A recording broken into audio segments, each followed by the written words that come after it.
Hey guys, welcome to this video. Today we are going to be road testing and trying out another new foundation.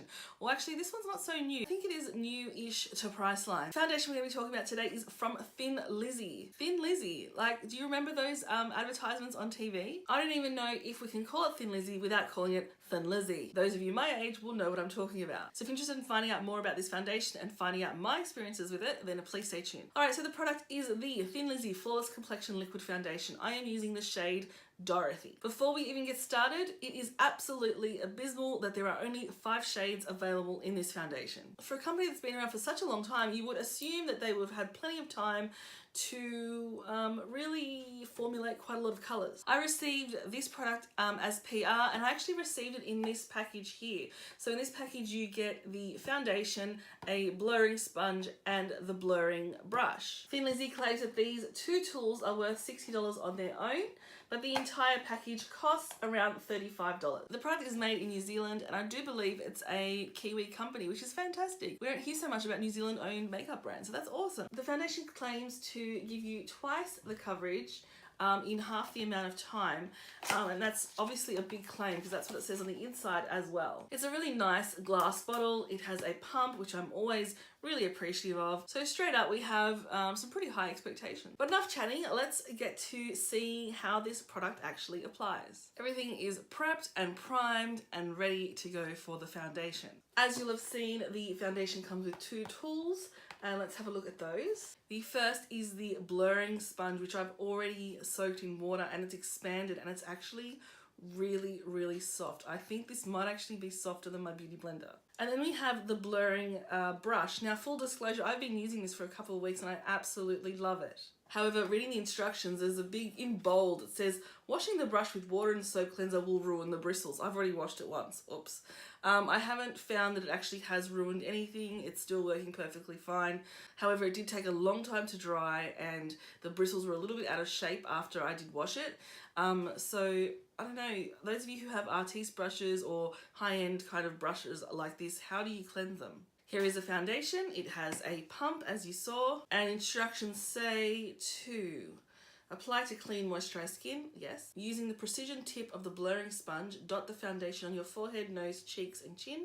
Using the blurring brush, blend the foundation using circular motions. For extra coverage, use the blurring sponge to dab on the areas desired. Okay, I'm not sure how much to use. Let's just go 2 pumps.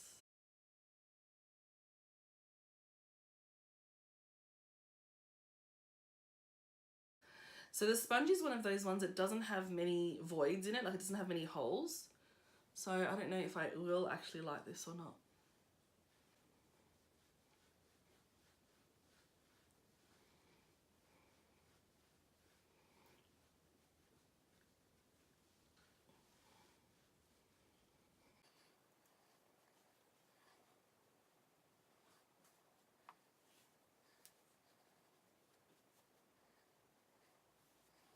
It seems to have absolutely disappeared. So let's grab another 2 pumps. And this time I'm just going to use my finger to apply it so that we're not allowing any to be sucked up by the sponge.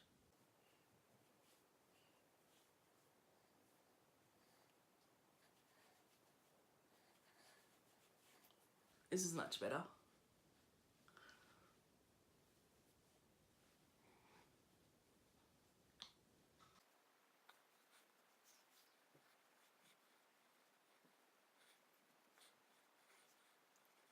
If you're around my age, you'll remember like the ads for these products.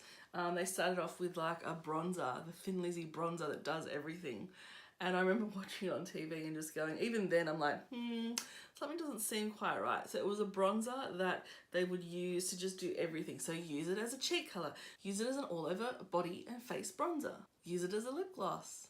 I actually really like the coverage that it's giving. It's not full coverage by any means, but it is definitely like a medium coverage, light to medium I feel. Do you want to see if we can build it up a little bit more? Let's do that. The foundation smells, if you've got the Wet n Wild foundation, it's got quite a strong kind of chemically smell.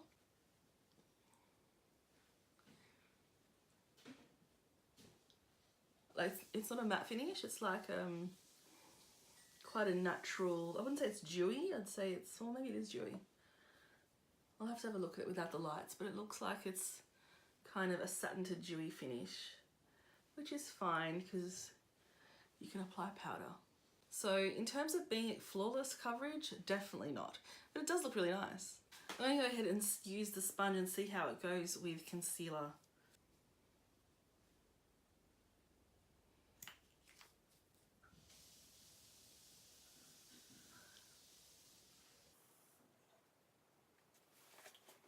Okay, that's blending pretty well. At first it looked like it was just stamping the product around, but it has absorbed quite a lot.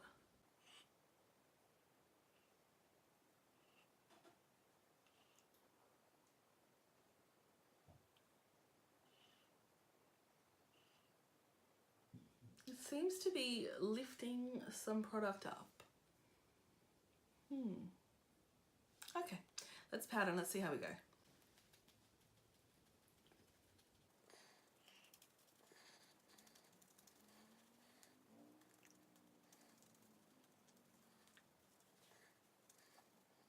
Alright, and I'll be back in a minute with my makeup done. And here we are, just a nice simple makeup look. We're just going shopping today, no big deal. I'm gonna have some lunch.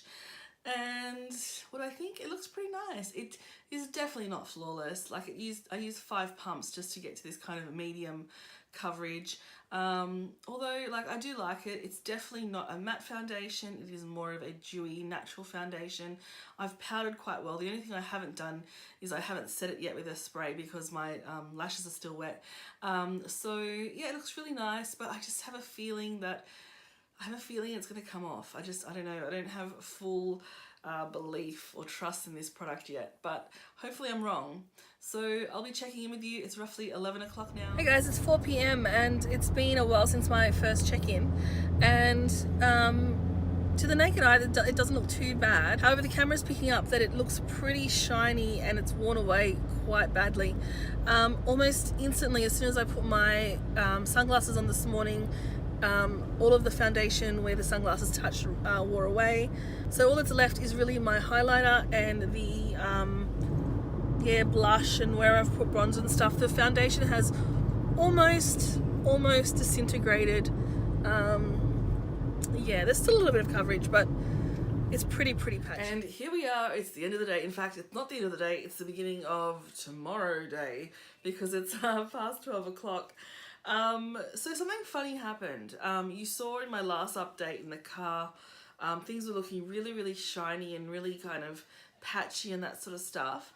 And that's what happened. But when I came back home and I came into, like, we pumped up the air conditioning and stuff. It wasn't like remarkably hot today, but it was warm outside.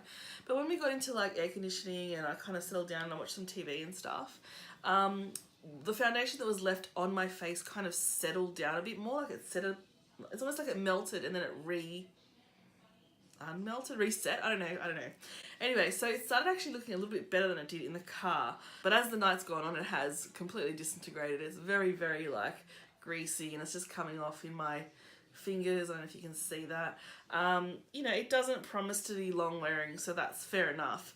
So I didn't actually hate the foundation. I was a little concerned about the fact that it wore away wherever it was touching pretty much instantly.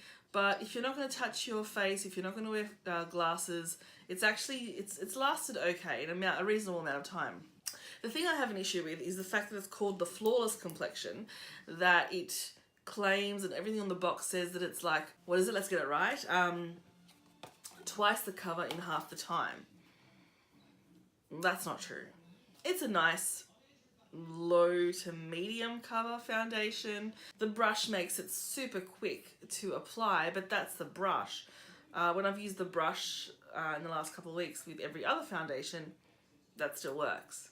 So in terms of on my skin, on my 30 plus skin, it hasn't sort of settled into any fine lines. It hasn't really stuck to anything majorly like dry patches or anything like that. I don't feel like it made my skin look older or anything like that. I think it looked nice on the skin when it did apply. Again, not flawless, but it did look quite pretty on the skin. I would definitely recommend this to someone who's probably a little bit on the drier side. So I feel like as this wore, it probably didn't do so great with my skin, which is a combination. So if you're a little bit drier, Or if you're in like, you know, in the winter months, this might be something that I might reach for because it's my skin's a lot drier in the winter and I'm not going to have to battle with the whole melting element. As I mentioned before, I'm a massive fan of the brush. So I'm not sure that these are worth $60. I think that's a bit of a stretch. But the brush itself is quite nice. The sponge, it feels a little bit more, it feels a little bit like a Real Techniques kind of sponge. It's that kind of latex where there's no voids in it. It's not, it's a very smooth kind of finish, as opposed to a beauty blender, which when you look at it has a lot more little holes in it. This tended to, even when wet, suck up quite a bit of product, so it's not my favourite type of sponge. But the brush is definitely a 5 out of 5. The foundation, I'm going to give it a 2.5. So a 2.5 out of 5. So it's going to go halfway. So it's definitely not the worst I've tried, but it's not living up to any of the promises. Anyway, so make up your mind. Let me know what you think in the comments below. There'll be links to where you can purchase this and some more information. And as usual, thank you so much for watching, and thank you for coming and spending a little bit of time with me in my little corner of the internet. I could not wait to go to bed. I need to wash this all off. Bye.